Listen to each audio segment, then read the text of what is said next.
जय माता दी बच्चों, आप देख रहे हैं master education with Archana channel, जहां आपको यूजी पीजी का फुल सिलेबस पढ़ने को मिलेगा और यूजीसी नेट से संबंधित भी बहुत सारी जानकारियां मिलेंगी। साथ ही मैं आगे बीएड और एमएड के बारे में भी जानकारियां दूंगी।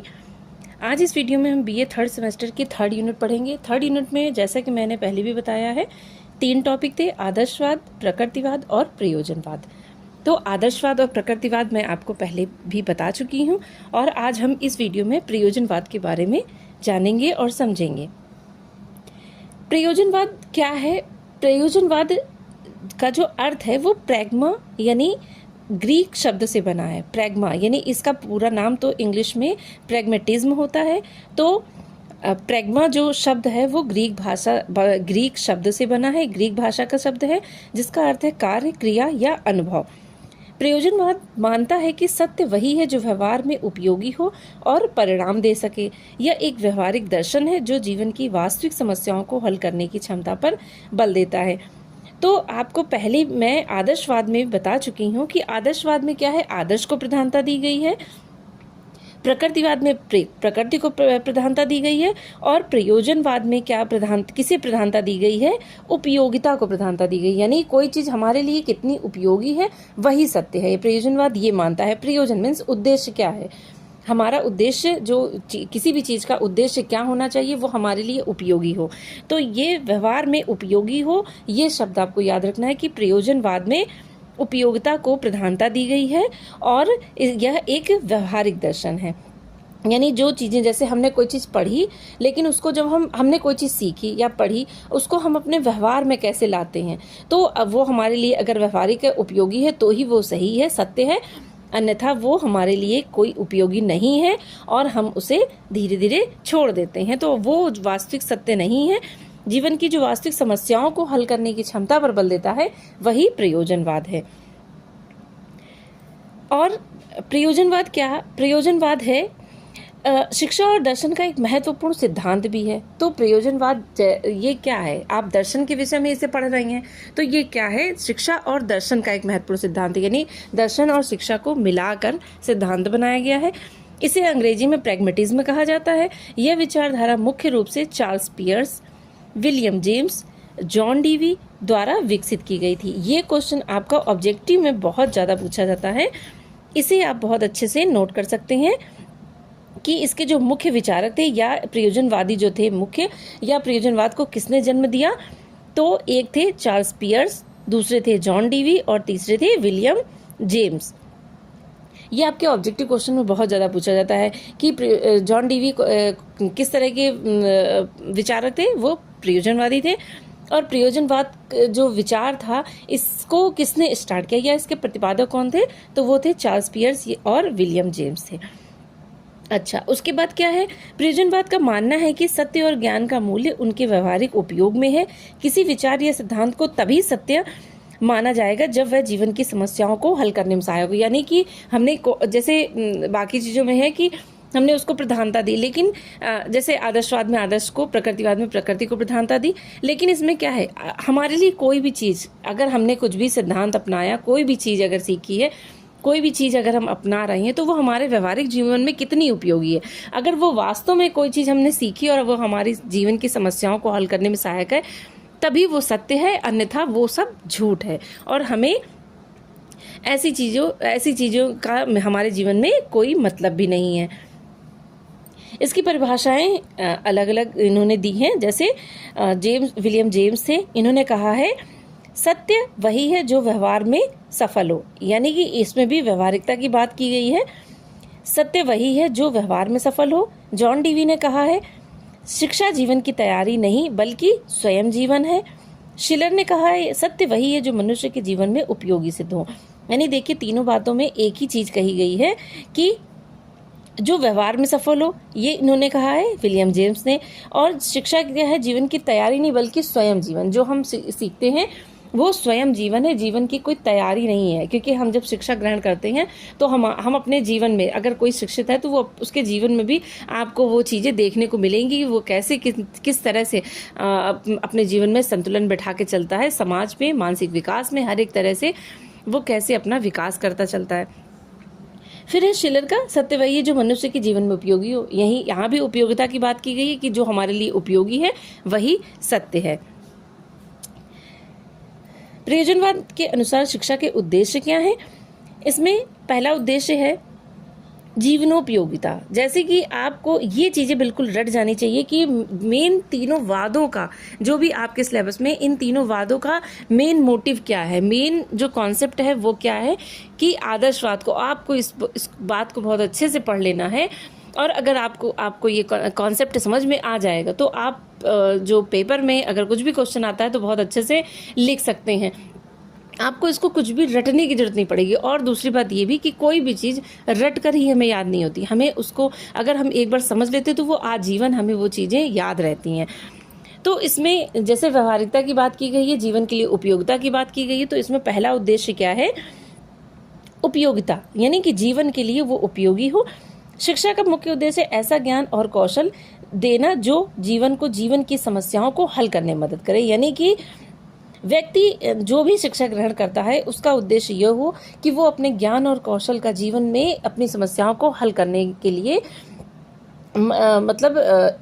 हल करने लायक बन सके। जैसे कि क्या होता है, अगर कोई कभी कभी क्या होता है कि बहुत ज़्यादा कोई पढ़ लिख जाता है, जैसे आपने ऐसी घटनाएं सुनी भी होंगी कि कोई बहुत अच्छी पोस्ट पे पहुंच गया, IAS बन गया, या जैसे IIT में सेलेक्ट हो गया और IIT में उसकी बहुत अच्छी जॉब लग गई, और IIT में जॉब लगना तो बहुत बड़ी बात होती है। तो लेकिन जब वो अपने जीवन में जी रहा है, अपने व्यवहारिक जीवन में जिस तरह से जीवन जी रहा है, उसके पास धन दौलत सब चीज़ की बहुत अच्छे से पकड़ है और उसके पास पर्याप्त धन भी है, और वो उसने चाहा था वो उसने पा भी लिया है कि हाँ, उसका एम था कि वो IIT में जॉब कर सके, वो उस लायक भी बन गया। लेकिन फिर भी कहीं ना कहीं जीवन में उसके असंतुलन है, वो मानसिक रूप से असंतुलित हो गया है। और बहुत से ऐसे लोग होते हैं जो ऐसी पोस्ट पर पहुंचने के बाद भी सुसाइड कर लेते हैं। सुसाइड क्यों कर लेते हैं? क्योंकि वो अपना मानसिक संतुलन बिठा नहीं पाते हैं समाज में।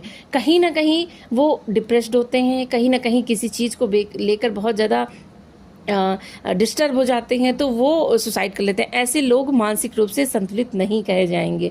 तो मैंने ये उदाहरण सिर्फ इसलिए दिया है कि हम अपने ज्ञान और कौशल का अपने जीवन में उपयोग कर सकें, अच्छे से समाज में, परिवार में संतुलन बिठा सकें।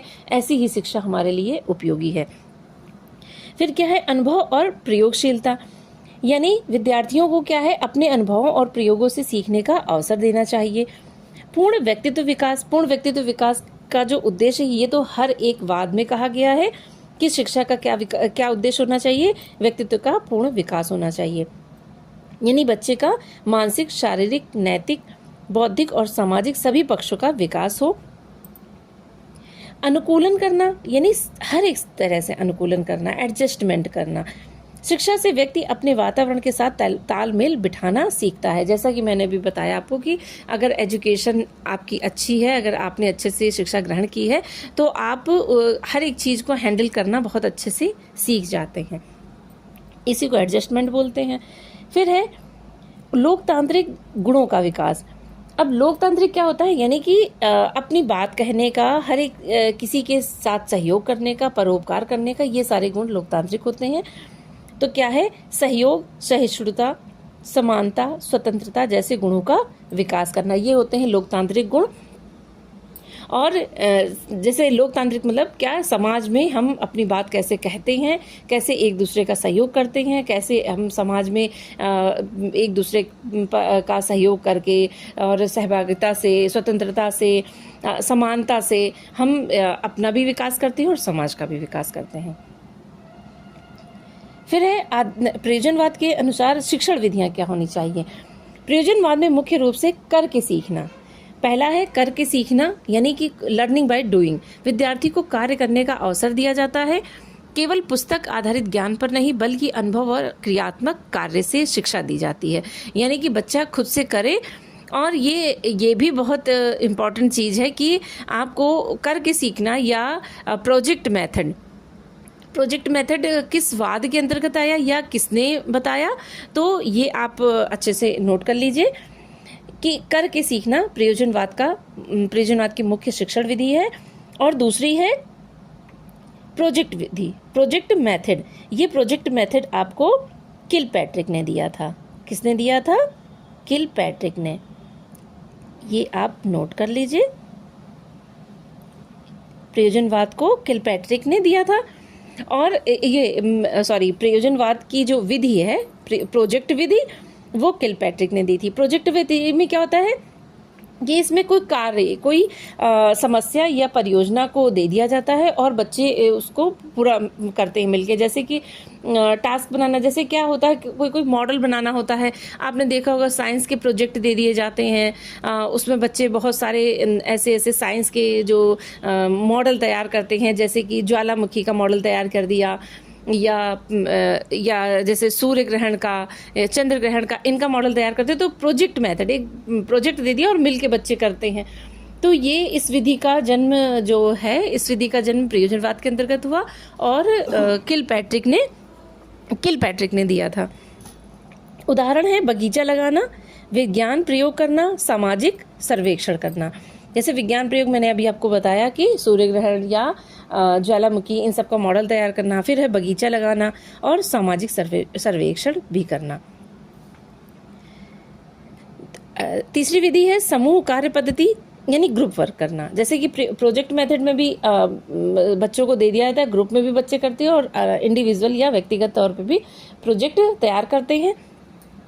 वैसे ही जो तीसरी शिक्षण विधि है वो है समूह कार्य पद्धति, यानी बच्चों को ग्रुप में कार्य करने को दिया जाता है। विद्यार्थी समूहों में मिलकर कार्य करते हैं, इससे सहयोग, सहिष्णुता और लोकतांत्रिक मूल्य विकसित होते हैं। फिर है गतिविधि आधारित शिक्षण, नाटक, वाद विवाद, पोस्टर बनाना, रोल प्ले जैसी गतिविधियों से सीखते हैं बच्चे। अन्वेषण या अनुसंधान पद्धति, यानी अन्वेषण यानी खोज करके, डिस्कवरी करके या इंक्वायरी करके, और अन्वेषण करके यानी खोज करके बच्चे सीखते हैं। फिर है प्रयोजनवाद और शिक्षक। प्रयोजनवाद में शिक्षक को मार्गदर्शक कहा गया है, सहायक कहा गया और अनुभव प्रदान करने वाला कहा गया तथा प्रेरक कहा गया है। प्रयोजनवाद में क्या है कि शिक्षक को क्या बताया गया है, मार्गदर्शक। शिक्षक विद्यार्थी को केवल रास्ता दिखाता है, सारा ज्ञान स्वयं नहीं भरता। यानी कि वो ये नहीं कि सिर्फ ज्ञान सिर्फ उसको भर दे, पूरे नॉलेज उसको भर दे दिमाग में और उसे खुद से सीखने ना दे, ऐसा नहीं है। वो नॉलेज तो देता है लेकिन उसे रास्ता दिखाता है कि कैसे आप इस ज्ञान को ग्रहण करें, उस ज्ञान का कैसे अपने जीवन में प्रयोग करें।